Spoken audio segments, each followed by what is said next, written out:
You're muted, Mo. Yeah, I bottled it like Liverpool yesterday. I did. Absolutely did. Welcome to Footy Judge Mo. Thank you for everybody that is joining us. Make sure to like this video. We've got a brilliant panel for you, of course.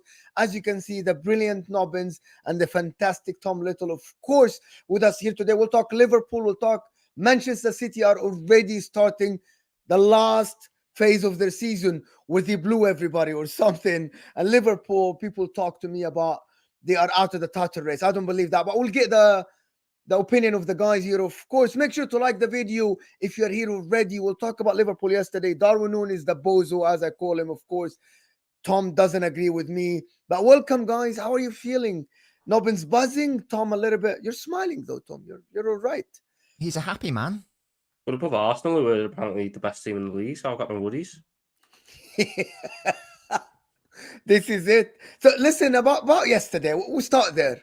And you know, I'll start with you, Tom, simply. People say you're out of the title race. I think Carragher was saying that you're out of the title race because of a draw against Luton.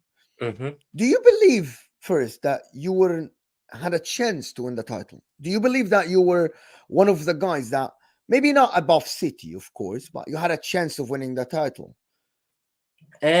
I always said City were the favourites, Arsenal second, we were third. We would need luck to go our way. But if luck went our way, I would back us to take the opportunity. And look, one draw against Luton doesn't all of a sudden end it. It doesn't. It was a bad game.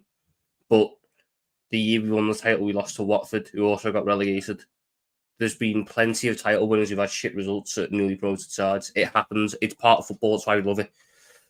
The concerning thing will be the performance, but that was, as a whole, just a sort of thing in itself. We would do one of these dodgy performances. I would rather it come today or yesterday, sorry, than in the games we were coming up against a Brentford or a Man City, because they're big games, important games. Get the Luton one out the way. It's a disappointing result. We've got a really poor record at the minute against newly promoted sides away from home. But I'm not stressing out about anything. I'm not worried about anything. All it's done was show me what we can and can't do. What the sort of aim and thing sort of is. Look, we have a good squad. We have a squad that can go and win the Europa League. We've got a squad that can probably go and win a domestic cup.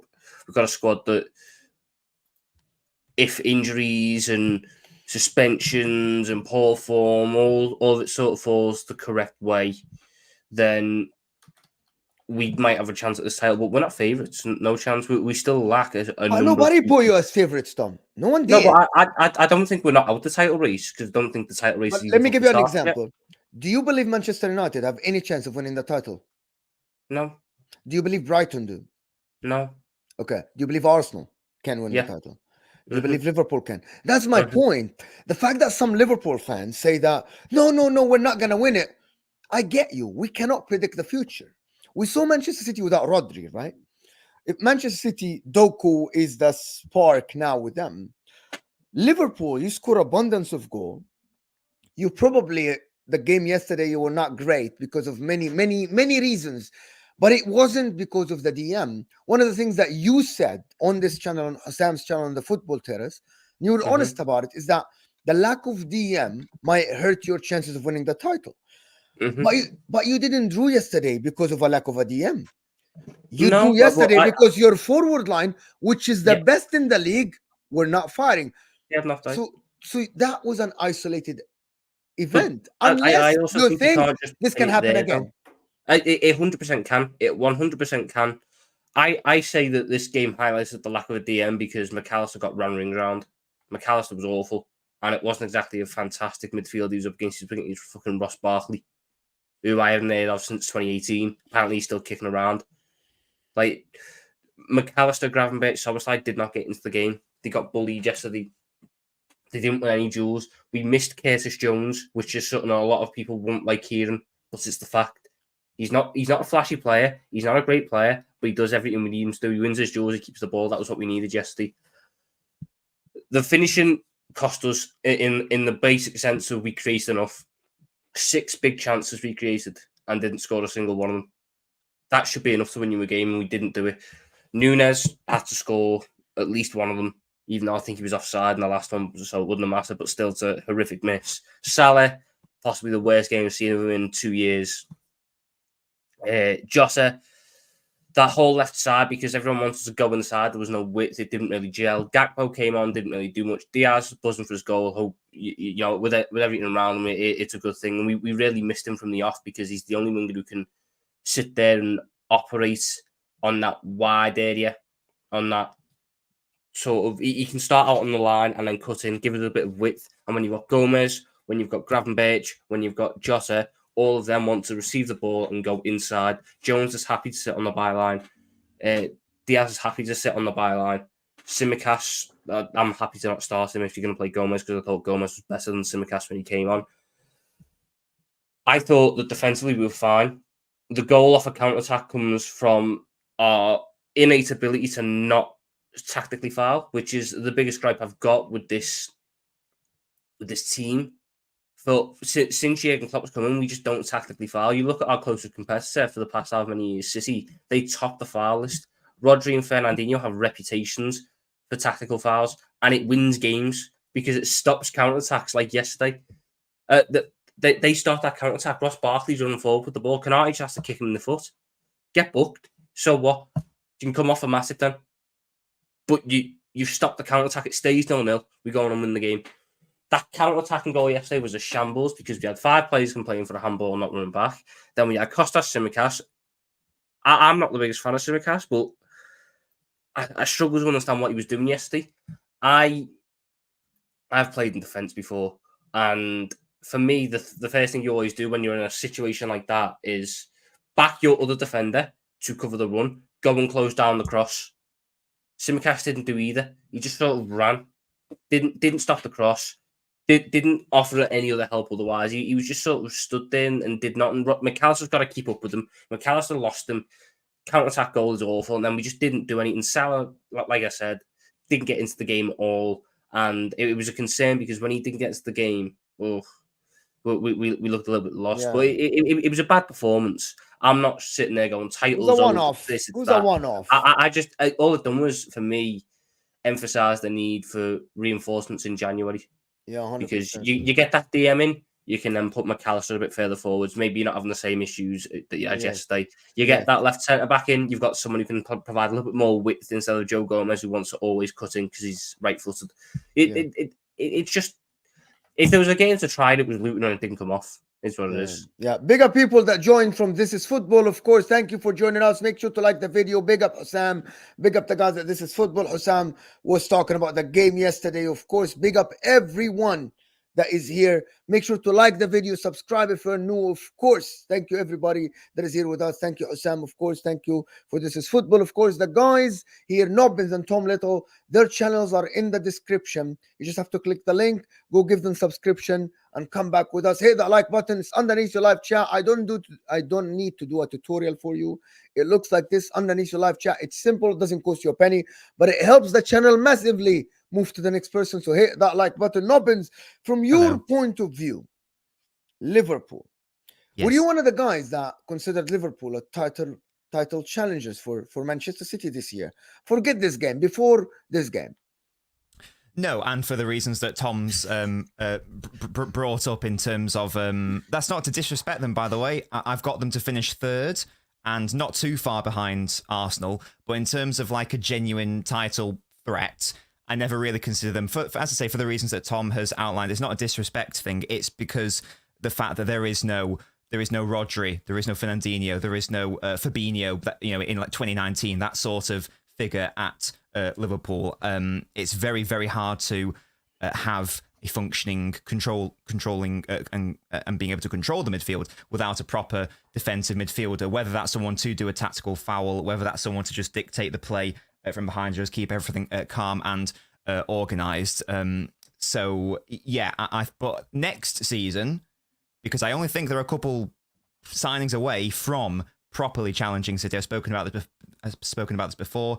Get another centre half option, another fullback option, a proper, you know, he is now ready 6 defensive midfielder, and Liverpool under Jurgen Klopp will be there next season. But yeah, this season, I think it's come too soon for them. I think, Mo, you and I have chatted about it before, how I don't think the players at Liverpool and like the coaching staff, etc., I don't think any of them were really thinking that they would be in a title race or whatever this season. So I think anything from this point is a bit of a bonus. And as I say, they will just try to learn how to play with the players that they currently have, see what works, see what doesn't. The next season, just a couple of additions and a couple of tweaks, and then they will be there. And it wouldn't surprise me if they then eclipsed Arsenal as City's main contenders, because I think that Liverpool will be in a better position to challenge City. If that makes sense. I don't think that Liverpool going to this season, they are not thinking about the title, signing the likes of McAllister, Gravenberch, signing Szoboszlai, Mohamed Salah, not selling him to Saudi Arabia for that much money. I actually think that they were thinking about, yeah, we can absolutely get to that title. Yeah, we're not favorites, but I think they can. I still think the Van Dijk I saw yesterday was at top of his game, by the way. Yes, it's against Luton, but I can only judge what I see in front of me. The way he read the game, the way he cleared the ball, the way he actually started the play from the back, I absolutely think that he was on top of his game. And when he goes to the back of the top of his game, it's long for everybody else. That's what I think. As for yesterday game, Nobbins, Darwin Nunez, I'm highlighting Darwin Nunez because I had this tweet. So people think I have an agenda. Let me just do this. Ahmed Sulaiman, thank you. Big up A. Sulaiman, gifting 10 memberships, of course, to the people. But the memberships didn't go to Hussam. This is football. So everybody else on the channel has memberships, but Hussam. Just to put that straight, right? He doesn't have a membership. He has been asking for membership, but he is not a member, though. He's a mod, though. He's a mod. But big up Sulaiman for absolutely supporting the channel. Guys, get your super chats in. Get involved, of course. Get your questions in. Like the video. Let's get to 150 likes. Please, the like button's underneath. I was going to Darwin Nunez because people said I have an agenda about Darwin Nunez. And as simple as I believe Darwin Nunez lacks some basic things to be a top footballer at Liverpool Football Club. Finishing, first touch, passing weight. People tell me about Haaland does the same. I'm like, no, I think Haaland's a better all-around player than Darwin Nunez. This is how I see it. This is how I think. Darwin Nunez is 24 years old. Yes, he won the game against Liverpool with against Newcastle with 2 chances. But yesterday, he started the game very well, and then he started to be the bozo again, the one that is passing the ball wrong. There's one that we didn't pass to Szoboszlai. It was a very simple, basic pass for a professional footballer, and he just completely just missed it. He shoots when he shouldn't shoot, and he makes wrong decisions, and that miss just stopped it all. Do you think Liverpool can win a title with Darwin Nunez as the main striker at that time? At this time?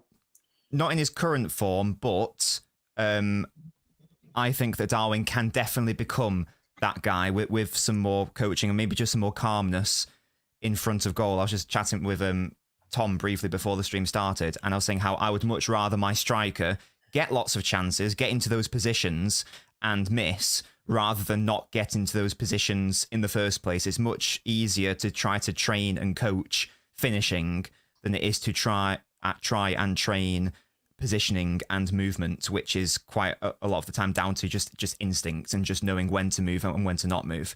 So yes, look, Nunez would have to improve to be the man to be like the leading 9 to properly challenge for the title. There definitely does need to be improvement, but at the same time, you brought up Haaland yourself. I don't think it's fair to compare him to Haaland. Why not? Haaland is objectively in relative to his age, the greatest goal scorer of football seen. Relative to his age, he's surpassing what Messi and Ronaldo were doing in his age bracket. He's surpassing what Mbappe did. He's surpassing what R9 Ronaldo did. So, did you watch his compilation of goals in the Ballon d'Or? Who's that? Sorry, Haaland. Did you watch the compilation? Again? No, but that's not an indicator of quality. That's just an indicator of the chances City create. You'd moan at them if you miss those. All right. So let me ask you something. Do you believe Harry Kane, if he was at City, would have scored the same amount of goals? Kane, no. I think City overall would have scored more, but not Kane as an You individual. don't think no. Harry Kane would score all these chances and some more? Kane wouldn't be in those positions because he would wants be to in a drop different. deeper and do Exactly. pinging passes and everything. Do you He guys, wants to both do- of you, believe that Haaland moves better than Kane? No. It's in not the about box? moving better No, because it's I about play said. style. Harry I- Kane's done 3 years being the chief creator at Tottenham. It's very hard to undo that. His best attributes for me, barring the finishing, which he can do because he's shown it at Bayern this season, are dropping in deep, helping out the creativity, getting the ball to the wingers. Look at the connection he had with Son. Look at the connection he had in the first couple of months with Kulusevski. When he drops deep and can create, that's what he wants to do. Haaland doesn't want to do that. Haaland wants to stay on the shoulder of the last man, get in the box and finish the chances. That's what he wants to do. That it's very hard to compare strikers in that sense. If you're asking me who's the better player, it's Harry Kane. Harry Kane is a better footballer than any striker on the planet because he's got more to his game. But I can understand why City would want Haaland because there's almost a case to be made of too many cooks in the kitchen. If Harry Kane wants to drop deep, that's going to take up the space that Bernardo wants to operate in or KDB wants to operate in. And then you've not got the physical presence in the box that Haaland provides. Whereas for us, maybe Kane would have been better for us because he drops deep, he frees up Salah. You can get a link up that Son had, but with Salah, who I think is a better player, it's a stronger link up. Sorry to interject. Kane does drop deep because he can do that. But if he played for Pep Guardiola last year, and Pep Guardiola gave him the instructions to do the same job as Erling Haaland, and he listened to the best coach on the planet over the past 10, 15 years or 20 years, you don't think that Harry Kane at that time would have been a better... I'm not... By He the way, wouldn't have scored as many goals. No, he wouldn't have broken the Premier League goal scoring record. No, He wouldn't. He wouldn't Even have though done, he no. scored 30 at Spurs last year in the league. No, because again, you don't just totally change your entire play style, what you've been learning over like how over a decade of football overnight. The reason why Haaland was able to score that many goals is because he was taking up those positions and he was allowing other players to create for him. This is why at Spurs, Kane had to drop deep because he had to be that creator. But he wouldn't have to do it at... Okay, so my argument... I agree with you, yes, Nobbins. I understand agree that, with you. But for England, he doesn't have to drop deep. He's got Foden and Bellingham and Saka. But against, was it Italy? He thinks he's Andrea Pirlo, trying to be the deep line playmaker. This is what I'm saying. Harry Kane is a much better player than Haaland. That's not in dispute. It's a point of one is more focused on scoring goals as an individual and the other isn't as much. It's not a slight on Kane. As I say, I think that City as a unit would probably score more goals if they had Kane in their team as opposed to Haaland. But if you're asking me who would score more as an individual, Kane or Haaland, then the answer is Haaland by virtue of the positions they picks up and the runs He's more that he selfish. makes. Can we ask that? Can we ask the Haaland chat? is Yeah, before you go on, can we ask the chat? Listen, I would love Haaland to play for my team. Haaland is one of the top strikers, and I believe what Gary Lineker said because I played football and I know that the toughest thing is to be at the right time at the right place and finish the ball to go to the back of the net. I don't care if it's a tap in. I don't care if it's a penalty. I don't care if it's a header. That's the hardest thing about football is being at that place at the end of the chance to put it at the back of the net. I don't disagree with that. What I'm saying is that I think we deviated a little bit from the Darwin Nunez talk to the Haaland and Harry Kane. But again, I want to go back to the Harry Kane and Haaland a little bit and say that Harry Kane, as an intelligent as he is, could have changed the way he played. I believe that City might have won the treble early if that deal that was proposed 2 years ago went through and Harry Kane went to Manchester City. That's fine, but we're not disputing that. We're talking about a very specific. I think even the chat's getting confused. People saying Kane's better. That's not the point. That the only who individually would score more goals. It's a very at Manchester specific City. question of who would get more goals in a Manchester City team as an individual. Not who is better, not who would make the team better, not whether City would win more. It's as a very isolated question. Haaland would get more goals, but Kane is the better player. City would probably score more overall. City would probably be a better team. Maybe City, win the quad. Maybe they win the League Cup as well, and the quadruple last season. It's a very specific question, and it's not just a case of Haaland is doing that just because he's playing for City. He got more goals than games at RB Salzburg. At Dortmund, he scored 41 goals in 41 games in a season. This isn't a player who needs Manchester City to constantly create for him, because he's been doing it wherever he goes. So that's why I don't think it's fair to just going back to the Darwin conversation. That's why I don't think it's fair to compare Nunez to Haaland, because Haaland, as I say, is scoring at a rate which football has never seen. Arna Ronaldo, Messi, Cristiano Ronaldo, none of these players were able to match his goal scoring output. Again, not saying that he's a better player than them or whatever, but as a goal scorer, as a striker, no one's been able to match him. So that's why I don't think it's fair to try to compare the two. Let's go back. We're going to go back now to the Captain Sal became a member. Thank you so much, guys. Check out the membership, of course. We got a show for the members, of course. You check the community, and then you'll be able to access my email to get to a show with us. Pirate here is saying, with the first super chat of the day, is saying Kane play as a 10, but not Haaland. The last thing I'm gonna say myself about that is that Haaland, if you watched him at Salzburg and Dortmund, he wasn't a stationary striker. He wasn't just a box striker. Haaland used to dribble from halfway line, not dribble everybody. He used to drive with the ball. He used to play in the counter-attack sometimes with Salzburg and with Dortmund. So he changed the way he played a little bit to accommodate for City, for Pep's requirements. My point is, if Haaland can do that, I think Kane is a smarter. I'm not going to call him smarter because that's slander on Haaland. I'm just going to say Kane is a very smart guy, and I think he can change the game, the way he plays. The only thing I'd say is that is Salzburg and Dortmund were, in the games that I watched anyway, counter-attacking sides. So he's going to have to do that more so because the opportunity to sit in and around the box isn't there. Man City dominate possession. Man City are a dominant side. So the opportunities to counter-attack are going to be lesser. When they do, appear, you're going to be facing more opponents who are sat further back because of the threat that you carry.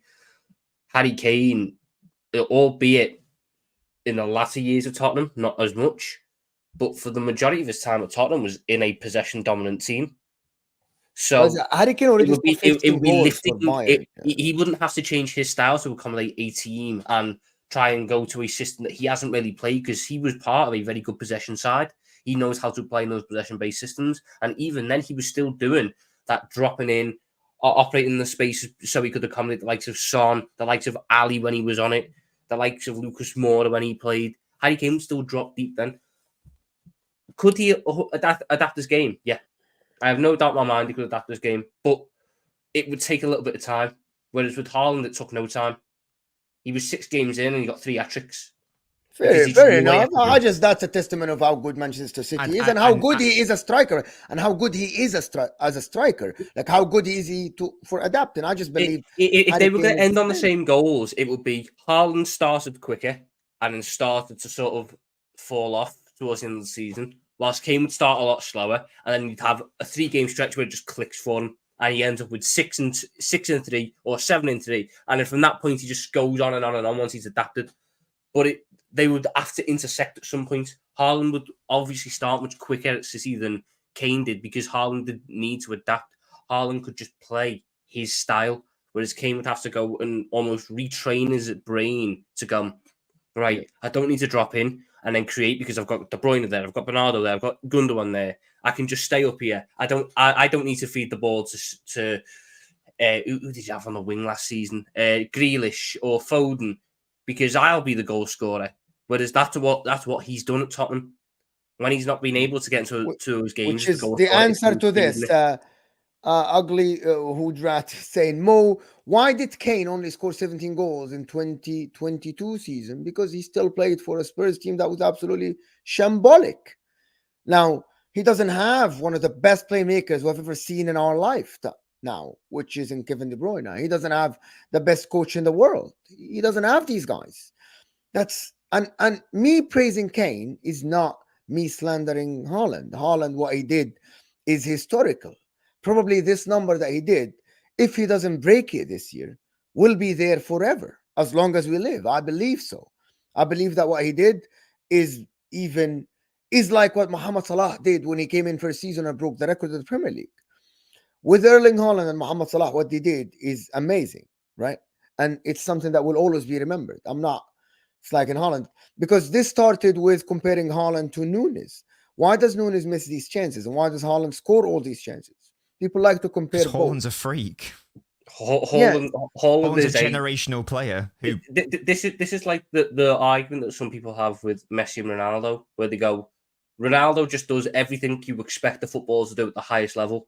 Messi does stuff you've not seen before. Haaland is a freak of nature in terms of a striker, in terms of conversion rates, finishing, all that sort of stuff that we've never seen before. Nunez is decent at a lot of them, good at a lot of them, but he's not that level. The comparison started because the two top sides in England at the time both bought a striker in the same window, so they have to be comparable. It's not. It's like, I'm sorry, but Darwin Nunez came from a 40-goal season at Benfica. Okay, so before that he had 6 goals. Yeah, he had one season where it was that. So he's a one-season wonder. Not necessarily. At that time. I mean, if you want to go one season wonder, yeah, he had one exceptional. He sort of had a thing where he started off in Uruguay, was all right. Went to Almeria for 2 seasons, had the shit first season, good second season. Moved to Benfica, had the shit first season, banging second season. Moved to us. He's not had the consistency that Haaland had, where from age 18 to age 21, it was record. Haaland is not on the same level. The comparisons are going to be made because they both cost a lot of money. They're both strikers, but it's like Haaland. They're nowhere near the same type of player. Haaland is being compared because of the name. Well, it's a name, it's a Scandinavian connection, and it's the Scandinavian, yes. Yeah, and it's United. It's a similar thing. Like, they shouldn't be compared because, again, it's not fair to Haaland because there are levels to this game, but people will do it because it's a natural, fun thing to do as football fans. Guys, hit that like button. Here's a comment from Pirate. Thank you so much for the support. Get your super chat in, guys. Hit that like button for us, please. Haaland would need a team full of talents, while Kane can play at any team. I actually can dismantle this a little bit. Salzburg was okay, and he was magnificent. Dortmund had talents, but they didn't have Kevin De Bruyne. Yes, they had Jadon Sancho and Reina and all these guys, but they are not Man City level. And he was still scoring with the same frequency, by the way. So I think Haaland is a freak, as not been said. I want to go back to Nunez and ask you both, and ask Tom especially for that. Will Nunez, you believe, will become the forward at the caliber that will take Liverpool to the next level? The likes of Luis Suarez, Torres. It doesn't have to be that level, but Roberto Firmino, like that high of a level that you will take you to win titles. Be a striker that wins as a title. Is that what you're saying? Do I believe he's a striker that can win as a title? Yes. How close can that happen? Do you believe that's in the sight now, or do you believe he needs more time? He's come on a lot this season. I think because of the misses, people are still going, "Oh, he's not." He's improved a hell of a lot this season. Like, I'm shocked myself at how good he's been. These misses happen; they're annoying. And if he continues to do it, he's not going to get let off the hook so easy. But it depends on the long-term future of Salah, if you ask me. Because if Salah signs a new deal next year, he's ready. If he doesn't sign a new deal, you're probably pushing it back another year or two because you don't know who you're getting as a Salah replacement. The pressure's going to shift onto a different player. You know, it's going to take another adaptation period. If Salah stays, though, next year, I think he'll be ready because he's already ironed out a lot of the kinks in his game. One thing that I don't think will happen, he will still miss chances. He's never going to be a finisher who buries all them big chances. He's going to be a bit of a crude finisher who misses some chances where you're going, have you done that? But it's also a game of weighing it up. I'm happy to take those. Well, not happy, but I'm willing to take that risk of there'll be games where he misses some big chances because his overall threat, his link-up play, and in most other games, his finishing is fine.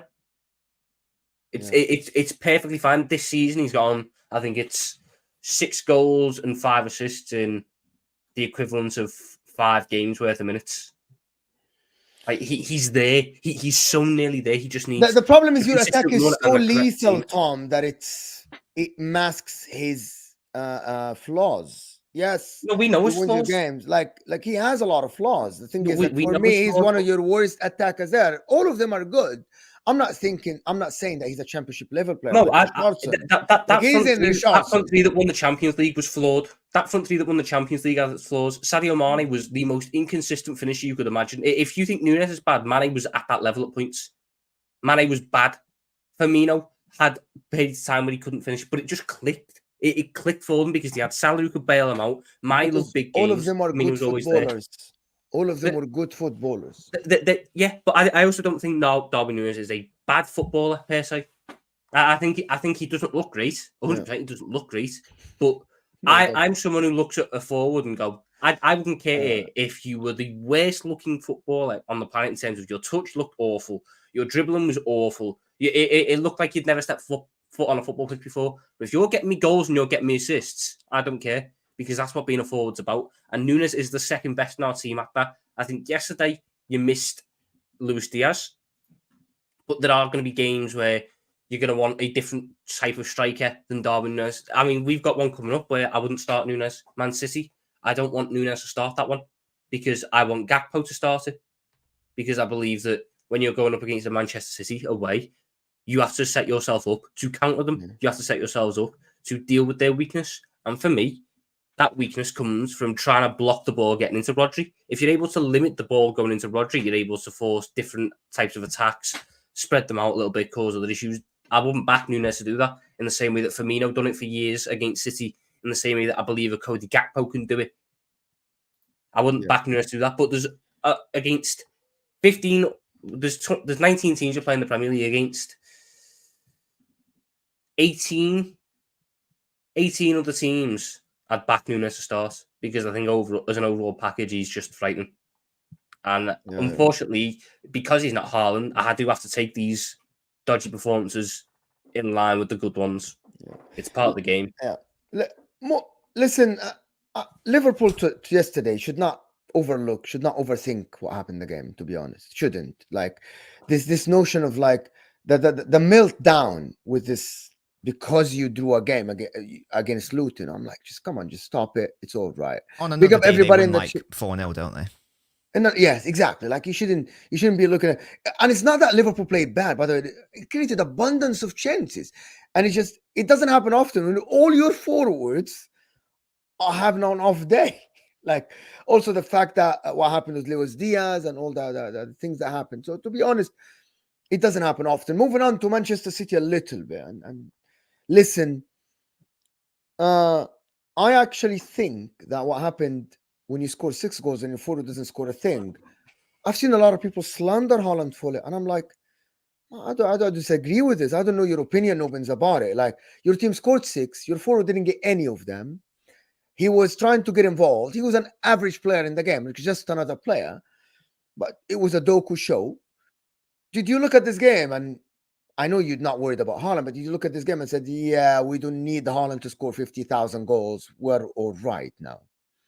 We've never needed Hall. I mean, we won 2 Premier Leagues without a striker, so we don't need to have Haaland in the team to score goals. If anything, I look at it as a positive that we aren't overly it sounds stupid, considering how many goals he scored, but we aren't overly reliant on his goals. We can, or even Alvarez's goals. Like, Alvarez has been brilliant this season. He didn't get a goal yesterday either. So a lot of the talk before the season was, where are all your other goals going to come from now that Mahrez has left, now that Gundogan's left?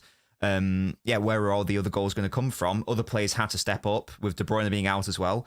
And that's exactly what's happened. And now we've got Doku who's hit the ground running, and he's decided, right, well, it's time for me to step up then. And Bernardo Silva as well, like, since he's come back from injury this season, he's been putting in... This is the one thing I hate about City. You always pull a random player out for 2 months and they turn into the greatest player the Premier League's ever seen. I remember in the COVID year 2021, that was the first time Gundogan really done it. From January to about March, every single game Gundogan scored. It was a joke. The year after that, who was it that year? Where you won the title on the last day against Villa. Obviously, Gundogan got it was Mahrez, I think. A couple of years ago. Right. Like, Mahrez had it at points. De Bruyne does it at points. Just random points of the season, a player goes, you know what? My turn now. And just has 2 months where they're unstoppable. And if it happens with Doku, I'm actually quite worried, because Jeremy Doku is frightening. He reminds me an awful lot of Leroy Sané. Leroy Sané is the only ever player I've been scared of playing against since, Jurgen Klopp's win, because Sané used to terrify me. Yeah. Doku also worries me to that same level. If Doku can improve that finishing a little bit more, then Doku's at that level, because the way he just sizes up a man, full confidence, no worries, takes him on. I love it when wingers do that, and Doku can do it on the left and right as well. I think Pep said something about he needs to believe he can play as well on the right.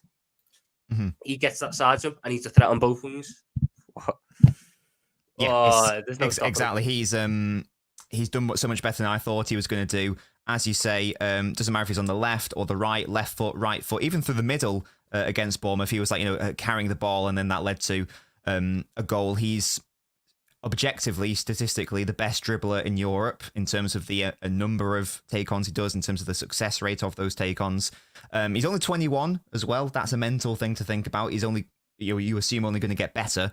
And yeah, if I think it was against, it may have been against Forest recently, or on a Brighton, I think. A couple of times he cut in on that left and he hit it with his right foot, and it just went out like high and wide. If he can like get that locked down, that finish, because you can't stop him getting to that position. It's like an Iron Robin sort of situation where you know what he's going to do, but you can't stop him doing it. So if he can just add that finish to his game, then we are talking about, I think, sort of like top 3, top 5 wingers in the world in terms of like the levels that he can reach. As I say, he's only 21.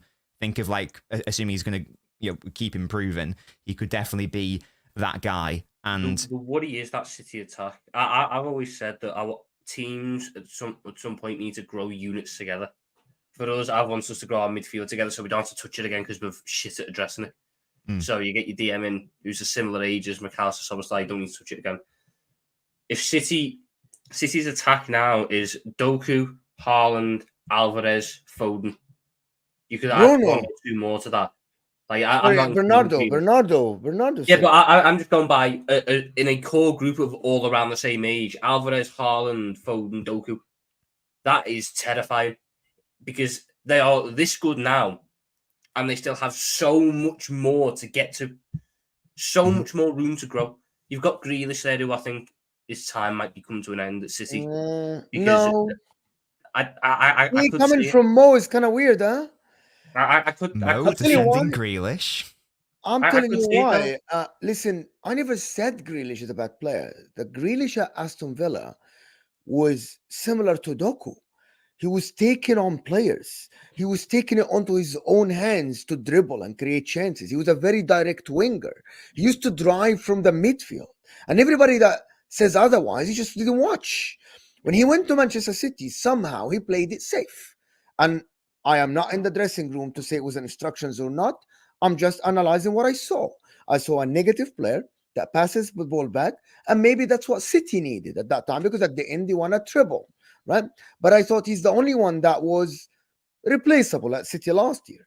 However, last 2 games in the Champions League and in the league, who did you play in the league the game before this? I can't remember. United.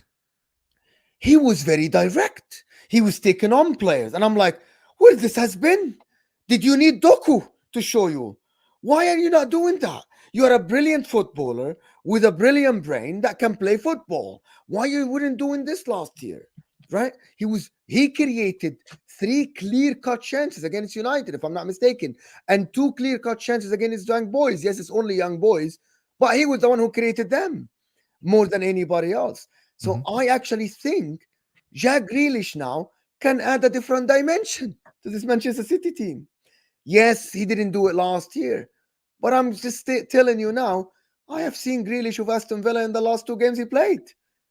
And I just look at him and go, he's 28 now. We're moving into the 3rd season, and I don't think any Man City fan should put him in their strongest 11. Ooh, let's be Say that again. less of that. Say that again. I don't think Grealish makes Man City's strongest 11. Absolutely not.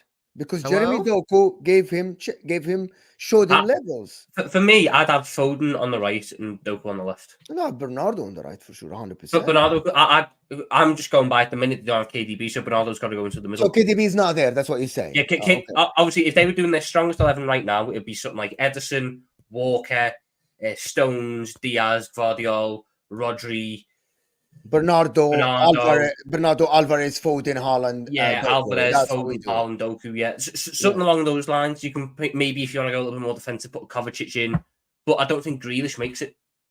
Depends on the opposition. When you look at what Doku does, when you look at what the threat Doku carries, what does Grealish bring that Doku doesn't? Decision making, first of all. He's a better decision maker.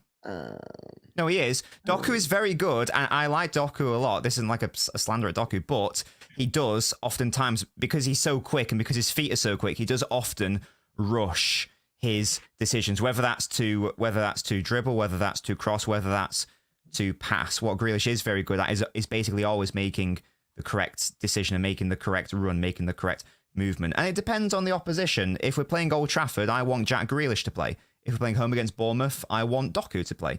If the opposition are going to be camping and get everyone behind the ball, I want a 1v1 dribbler out there to try to break that. I want Doku. If we're going away to Real Madrid, then I want Jack Grealish to play. It depends, but it's just great from a City perspective that City have both options. And if Tom mentioned it, if Doku can add because he was a better on the right at Rennes, if he can add as good as he has been so far at City on the left to the right hand side, then there is a situation where they both actually start in the same team quite consistently.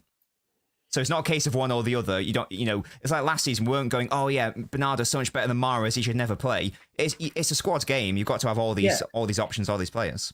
I just look at it and go, if Doku, so I hate the decision making part, and I agree, but I've also been someone who says the only way you correct decision making is by letting them learn. They've got to be in the situations to fuck up first, so they learn not to do it again. So for me, I look at it and go, I'd be looking at starting Doku and sort of taking it on the chin. You've got enough quality players to bail you out in that sense. Next year, so Grealish will stay this year. He'll probably play a part, but I don't think it'll be, as big as he thought it would have been going into the season. Well, why not the midfield though? Why not Grealish in the midfield? Why not that?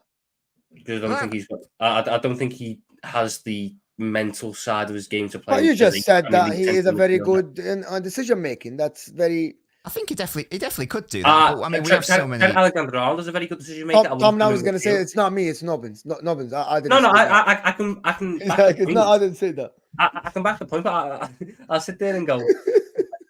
Grealish's debut was in midfield, to be fair. Like, he has played there before for City. It's just not been that consistent. He definitely can play there. But, when you have Alvarez, Foden, De Bruyne, Kovacic, Nunez, Rico Lewis, it's pretty hard to justify playing Grealish in the midfield and then not playing one of them in midfield. I think it's just because we're quite stacked in there, so the opportunity hasn't really risen. But I'm of the view he can definitely do that.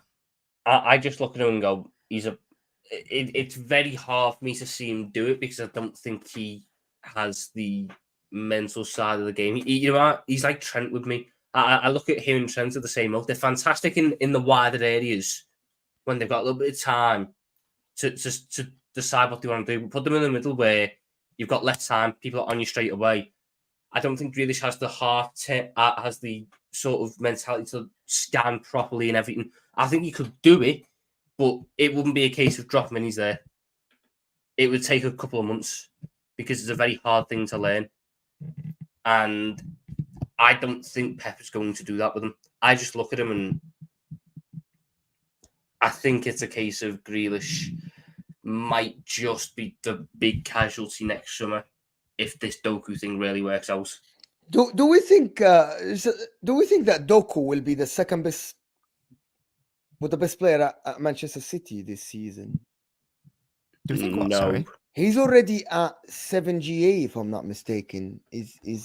Do we think if he gets consistent games and he doesn't get subbed out and he gets a starting place, he can be City's best player this year?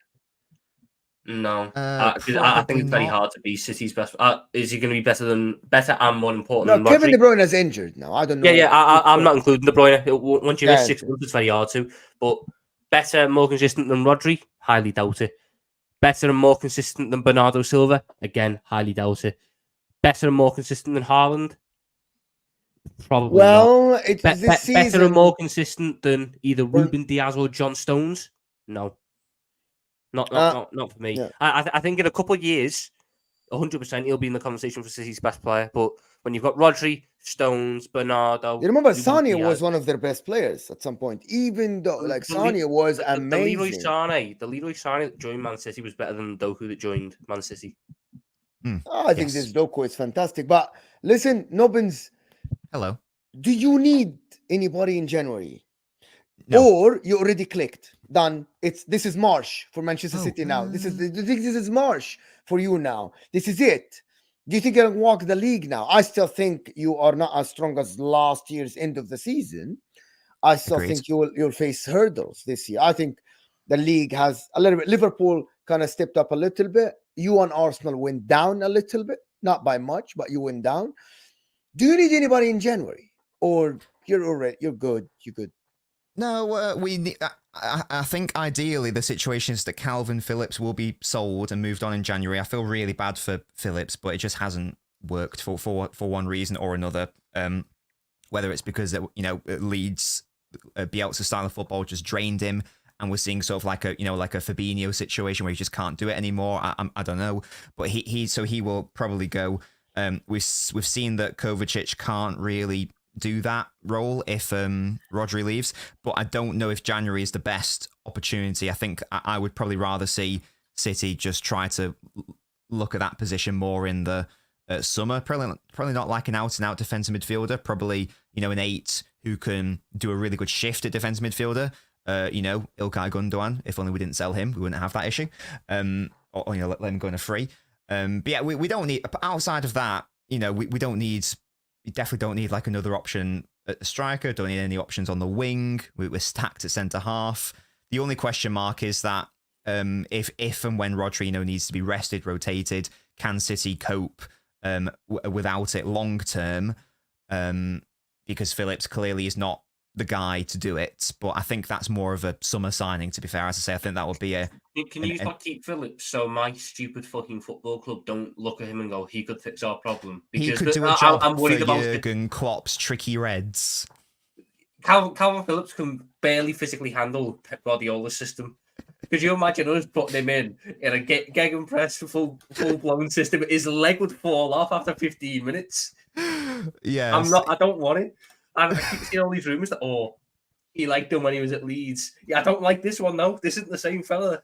This isn't the same one. And I feel for Phillips because when he played for England in that Euros, very good.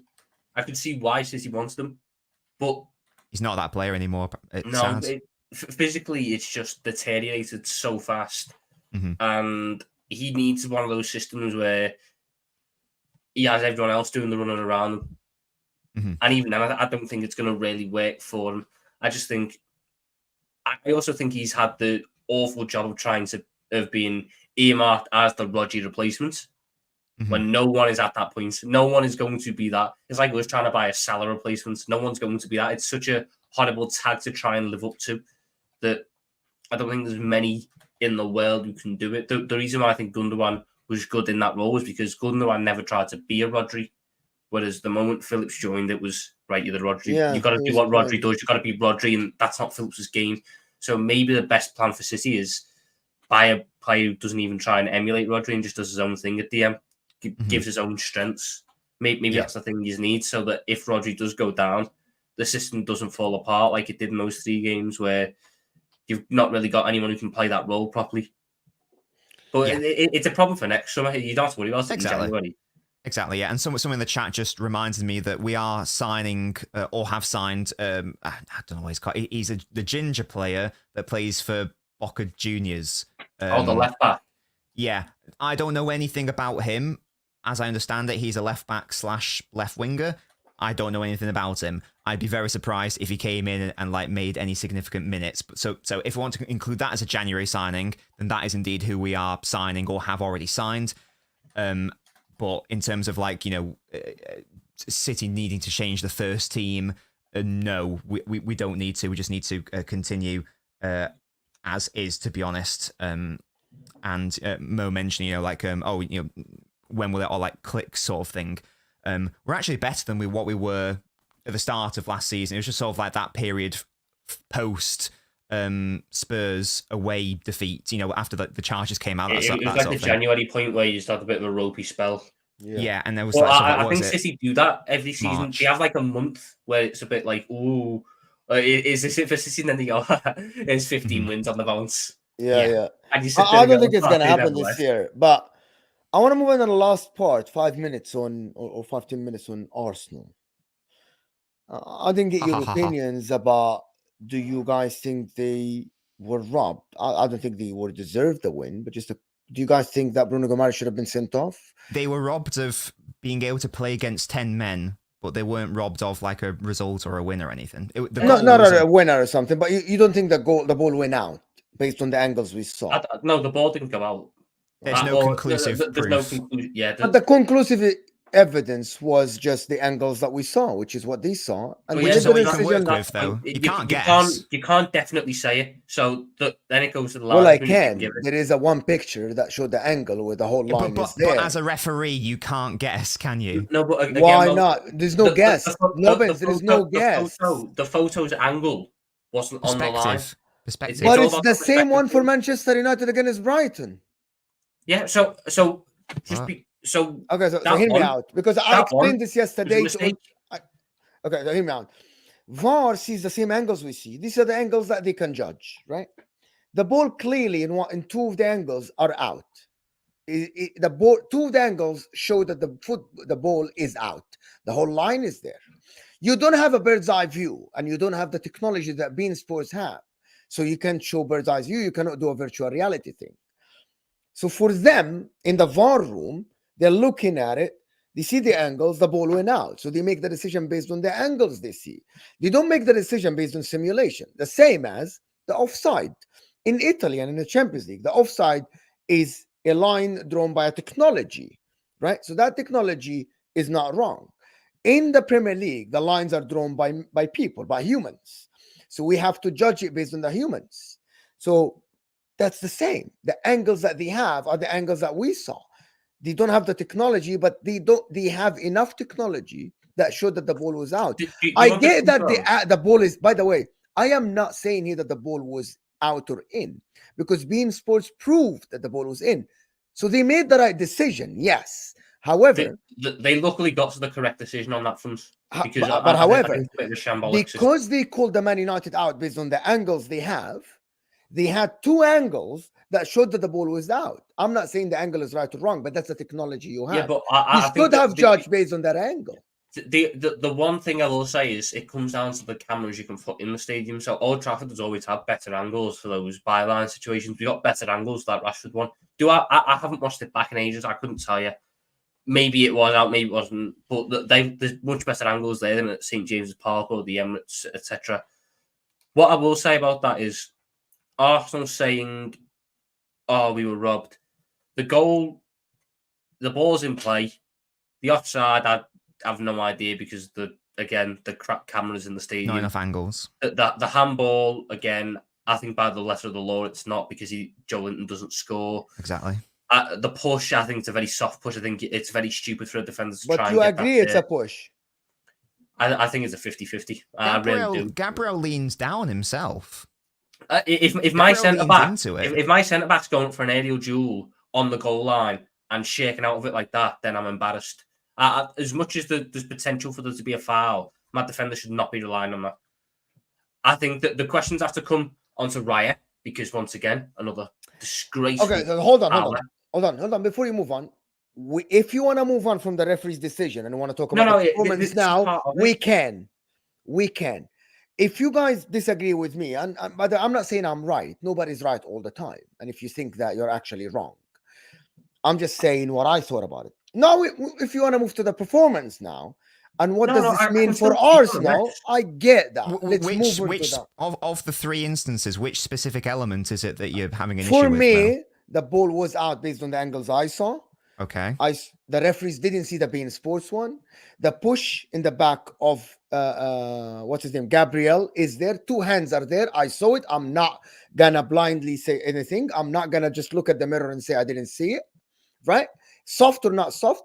Him exaggerating doesn't make it less of a foul. You rolling 2 extra rolls on the floor doesn't make it less of a foul. A foul is a foul. What I saw is 2 hands on the back of someone that is trying to get up. That's what I saw. It's objective, yes, but more likely than not, for defenders, these pushes when 2 hands in the back of a defender, they are given. Maybe just how I watch football, but I'm sorry, but we play a contact sport.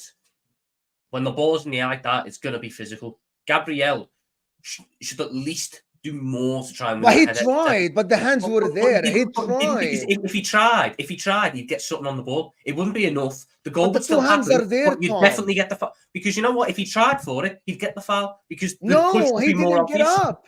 Okay, you're not. The issue is that he's not being held down.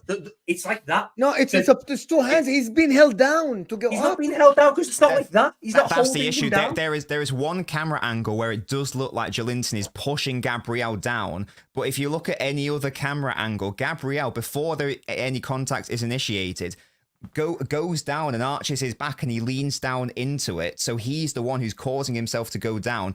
Joelinton then very casually and very lightly places his hands on Gabriel. It's not enough to cause Gabriel to go down. Gabriel is causing Gabriel to go down. I think the absolute most you could say is it's arguable either way. And if it's arguable either way, then VAR cannot overturn it, whether it's given or not. I think would be the letter of the law. What I will say, if that was a goal kick and that's happened in the middle of the park and a foul was given for that, you'd be going no chance because it's on the goal. Because there's been a direct goal from it. You're going, okay, well maybe he's. That's why we look at it again because there was a goal. But then I don't think it's enough for a foul because you wouldn't give it in the middle of the park. To be honest, the one thing I will say, I don't think Arsenal can sit there and say, "Oh, we were robbed," but I'll say. All the bad referee in that game was both teams had 11 men on the pitch. Havertz should have went. No, he shouldn't. Bruno G should have went. No, Havertz should have went. Havertz should have went. Why? Have you not seen? Right. So the standing leg. So first of all, the leading leg catches Sean Longstaff. I didn't see that. I'm gonna look at it while you talk. There's another angle I saw yesterday. The leading leg catches Longstaff on the shin, and then the trailing leg also catches him. It's off the ground. It's reckless. Beyond that, there was 2 other incidents which could have been yellow cards after he was already booked. It doesn't matter if you go for the ball. It's a foul. It's a dangerous challenge. It's endangering an opponent. Bruno Guimaraes 100% should have been sent off. And I'd love to hear the audio for how they got to the decision that that's... We heard the audio. They said that he didn't go with the elbow. He went with the hand. I'm like, it's off the ball. It's at the back of someone's head without them looking. That is a red card. Yeah, definitely. Clear red card. So it can't be clearer than this. Like... So basically... The laws of the game are you can forearm smash someone, but as long as you don't use your elbow, it's all right. I think that's what they said. It's like you can hit somebody with this guy, but if phenomenal forearm, yeah, it's ridiculous. Just like AJ Styles in WWE. What next? Are we allowed to rock bottom him? And because we're not using the elbow, we'll get away with it. No, he's borderline punched him. Like that, and there was just so much intent behind it as well. It's not even like it was an accidental one where he's like trying to hold him off and it went like that. No, you ran up to Jorginho and went, fuck off. He's literally like, fuck off. He's like, and then again, in the second half, he does the like facing the hand of someone, and it's quite clear what he's meaning to do. Like Bruno Guimaraes is incredibly lucky to stay on that football pitch. But all I'm gonna say is that decisions go both ways. Okay, so just to move on from this. And just go to Arsenal as a team. Decisions go both ways. Newcastle didn't do anything wrong. They showed, to be honest, to give them all the credit, they showed more heart than Arsenal in this game. Both teams nullified each other. Both teams didn't create enough chances. That's the obvious thing, especially before the goal. But Arsenal, there is a notion that is going around, is that you should be going to St. James's Park favorites to win the game if you're a title contender. I disagree with that notion. I say that if you go to St. James's Park, even Manchester City goes tomorrow to St. James's Park, I don't think they are favorites, the mighty treble winners, because Newcastle have not conceded a goal at St. James's Park in the Premier League since August. So it's just a game and you move on from it. You played bad, but a lot of other teams will play bad as well, and also title contenders will do the same. If there was a weekend for the bad game to happen, it was this one for Arsenal, but I think the performance had a lot of concerning things because it wasn't even like Newcastle were threatened at any points. I wasn't sitting there going, "Oh, Newcastle look a bit shaky here." No, it was Newcastle having the better side. But Newcastle weren't the better side as well. Is that what you're saying? No, Newcastle were comfortable. Newcastle having the better chances, and for Arsenal, like whilst they shouldn't be favourites, they should create at least one big chance in the game. Yeah, for me, Arsenal's style of play at this point just looks a little bit. But Newcastle didn't create chances. But Newcastle don't want to create chances. That's the thing, man. Newcastle wants to play on the counter attack. Newcastle want teams. Newcastle need a side to come onto them to really play their best game. I thought in the first half, Newcastle didn't do much. And in the moment Arsenal started to commit more men forwards, that was when you were seeing the breaks with Gordon and the breaks with Almiron and the breaks with Joe Linton and the breaks with Wilson. And that was where they started to really get something. If I look at Arsenal's problems, for me, the lack of a striker means that any build play through the middle falls apart very quickly because they've got no striker who can link up and get Odegaard involved in the game, get Havertz involved in the game, get one of the advanced midfielders involved in the game. Therefore, all that ends up happening is they do practically isolation ball. They call ISO plays for Saka and for Martinelli on the wings and go, take on your fullback and put an across. But there's no one in the box to win the cross. And we're not going to put the midfielders on the edge of the box, putting the rebound. So it just ends up with Saka and Martinelli taking on wingers for 90 minutes or wing backs for 90 minutes. And then they don't get anywhere, really.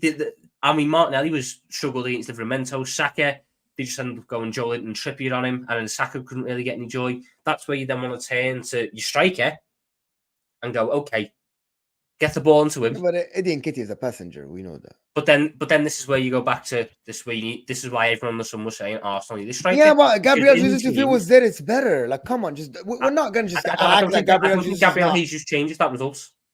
I actually think he does a lot. Like, I think. I could say that having Tonali, Botman, and Isak, they changed the result. Oh, of course, I don't disagree with what you said. I'm just saying that Gabriel Jesus makes Saka and Martinelli better players. But it does make them better. This is where I disagree.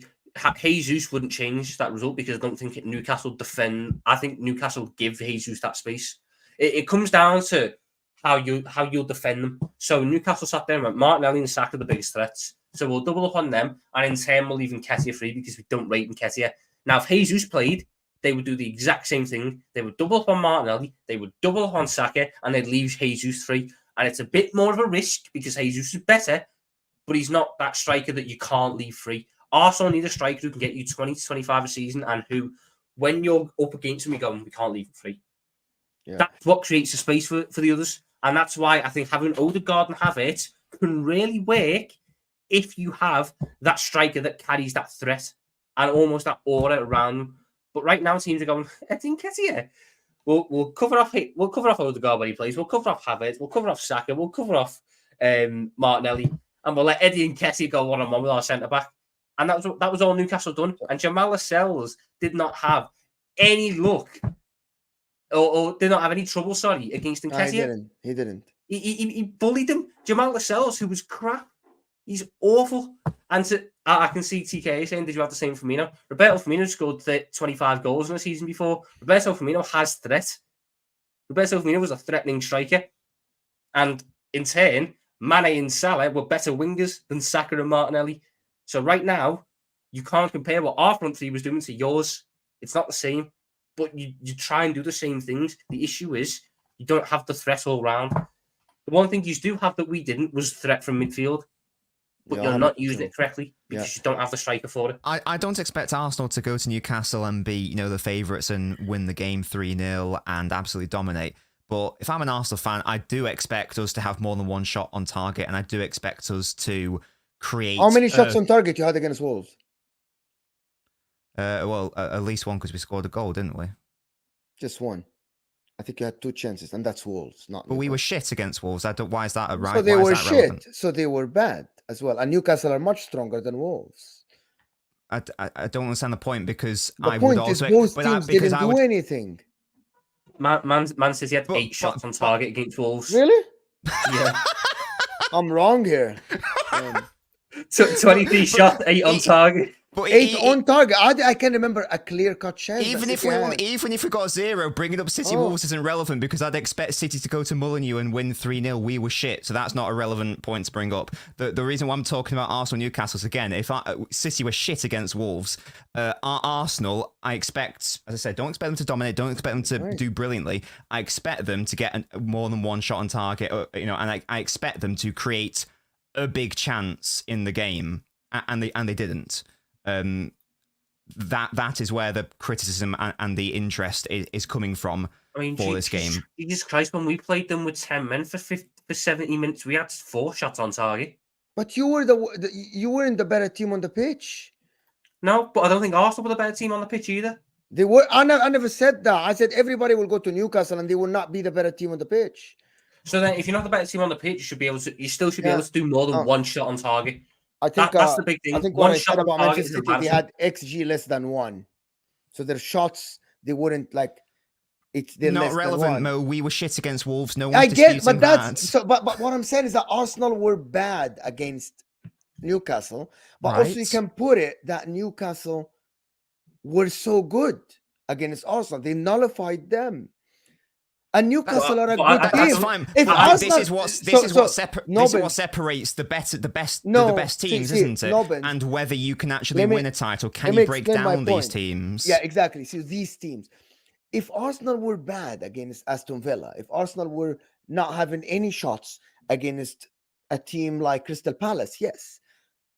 But if you play Newcastle and you don't get, and you nullify Newcastle, because Newcastle scored a goal at the end, and you limit their chances.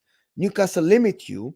I think that's all right. I don't think you should look into that. That's my point. It's not all right. It's not all right if you're in a title race with City, I think is the overarching theme. Yeah.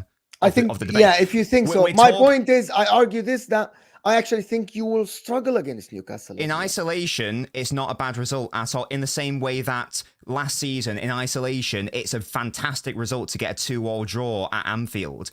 It's not all right if you have Pep Guardiola's Manchester City side bearing down on you in a title race. You can't drop points like that. Again, if you want to talk about it in isolation, it's fantastic that Arsenal, probably, you can say deserved a draw at St. James's Park, whatever, they will fine.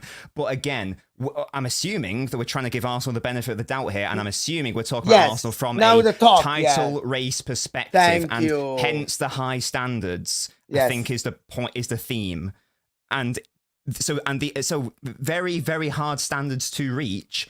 But if we're gonna include Arsenal in a big boy conversation, then we have to hold them to the standards. In the same way that I hold City to these standards. Like, it doesn't matter if we go like away to the Emirates or Real Madrid or wherever. I expect us to play good and expect us to create. And if we don't, I'll call it out. Arsenal should panic? No, there's no need to panic. No, but there needs to be improvements. That much is off. We didn't need the Newcastle game to tell us that, especially if Tom touched on it from a midfield perspective this season, Arsenal have not been there. If you look at the this really good table from Opta about like the percentage breakdown of where different teams' attacks come from. They just get attacked down the right, don't they? Yeah, well, that too, but also like from Arsenal's attacks, they are the worst. Like from a proportion perspective, they are the worst in terms of creating chances from the middle. That a lot of their plays focus on the left and right. And that was fine last season when Saka and Martinelli were popping off and they were, team of the year contenders. Yeah, that too. Teams were going one-on-one fullback versus winger. Now they're going. I mean, just go to Newcastle. Joe Linton and Trippier were on Saka, and it was Livramento and Jacob Murphy. And when it wasn't Jacob Murphy, it was Matt Ritchie. And when it wasn't Matt Ritchie, it was Sean Longstaff.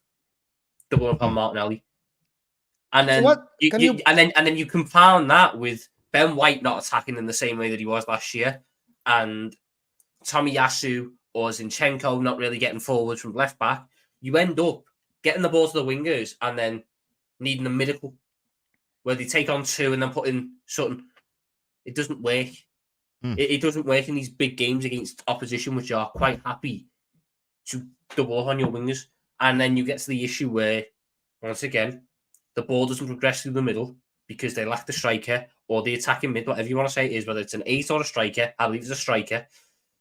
They don't progress the ball through the middle, which inevitably ends up with them doing what I can't even say this, what Everton under Lampard used to do.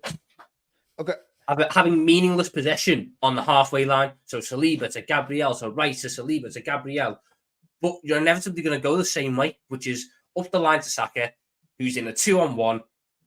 Not going to beat them most of the time because it's a 2-on-1, and the ball goes back. Brings me to this then. Hybrid Ultra, thank you for the super chat. Thank you for getting involved in the conversation. People, get your super chats in if you want to get involved in the conversation. Thank you for the support. It supports the channel. How do people watch the game and not talk about the 8? That's exactly what Tom is saying now. We just did, yeah. Yeah, Losing Xhaka and not replacing him properly. You should have got Gundogan. Well, that would have been ideal. But it is a massive issue for them, and now the midfield balance isn't there as it was last season. I think Rice can do it, but right now you've got to put Rice in other positions. But you will lose Rice as a 6. I promise you this. The thing about it, Rice gives you a 9 out of 10 as a 6. Every game he played as a 6, 9 out of 10. I think he can give you that as a box-to-box, though. That's how highly I rate Rice. You think that Declan Rice can give us a 9 out of 10 at an 8?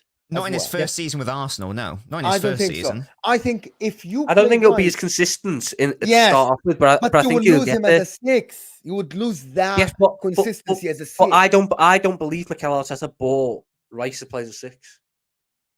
It looks like, actually, from the first game, he played Thomas Partey and the right back to invert inside. He is molding Declan Rice to be the future number 6 of Arsenal, to be the future Rodri of Arsenal. This is what because Thomas Partey was fit the first game, Tom, right? Mm-hmm. And he still played Thomas Partey as right back, inverting inside, and put Rice as a 6. People said it's because he wanted to play Havertz. He wanted to shoehorn Havertz. But it looks like if you have someone like Declan Rice, and if he can play the 8 that good, you would have played him as an 8. He's been molded to play the 6. I don't know why now he has been changed to play as the freaking 8. Put him as a 6. Put somebody else as an 8, and let's move on from that. Let him be the 6. Let him dictate the game because he's good at it. He's doing it. I look at Rice and I see someone who can be a fine, if not great, ace in this league. He's got all the attributes for it.